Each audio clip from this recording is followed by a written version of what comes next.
Thank you, Mr. Speaker. I thank the gentleman for yielding, and I particularly thank him for his leadership in bringing this important legislation to the floor of the House.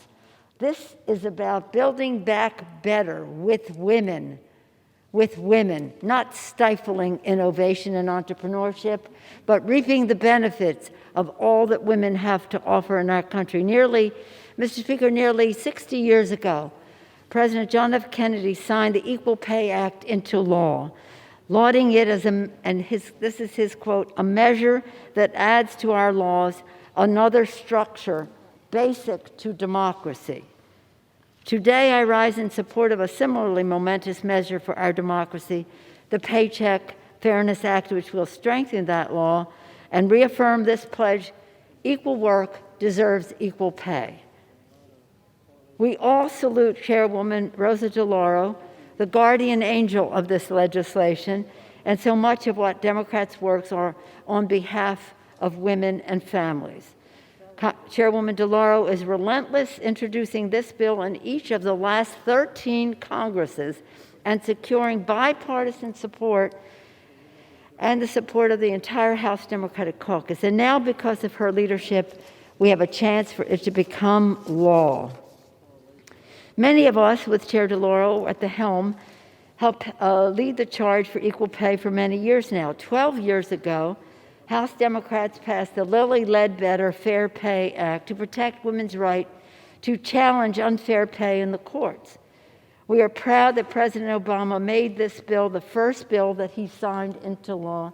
You talked about it earlier, Mr. Chairman.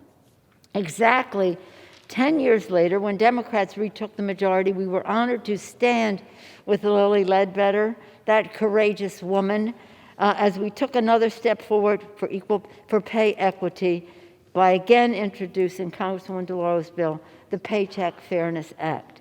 And today in the House, Congress led by over 120 women in the House, with an administration led by President Biden, a long-term champion of women, and the first woman vice president, Kamala Harris, and with a record number of women in the cabinet. Those are great advances for women. We will pass this landmark bill once more, send it to the Senate, and then hopefully for President Biden to sign into law. Okay, so I'm a mother of 4 daughters. I don't know anybody who has a daughter, a wife, a sister, a mother, who can say to them, "You're not worth it. Your time is not worth the time of your brother, your father, your whoever else." What father, brother, or son would not want the women in their lives to have equal pay? Sadly, equal pay is not yet a reality in America. Nearly 6 decades after the passage of the Equal Pay Act, women working full-time year-round are paid only 82 cents for every dollar paid to men. And for women of color, the disparity is even greater. It's almost sinful.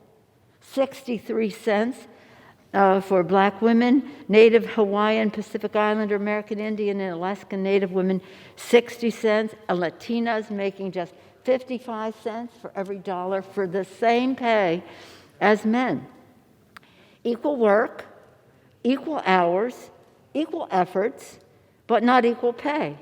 And this is not just about cents on a dollar. This pay gap can add up to about $400,000 in lost wages over a career. And what does that mean to a woman's pension? At the same time, the need for action has been accelerated by the pandemic, which has worsened economic disparities for women. Last year, women lost a net 5.4 million jobs during the recession, with losses disproportionately experienced by women of color. This unjust, uneven toll on women is expected to widen the wage gap by up to 5 percentage points. Widen the gap by 5 percentage points, even as the economy recovers. As the House passes this landmark legislation, let us stand proudly, unapologetically, for what this does for the economy of our country. We continue to work to advance progress for women and families.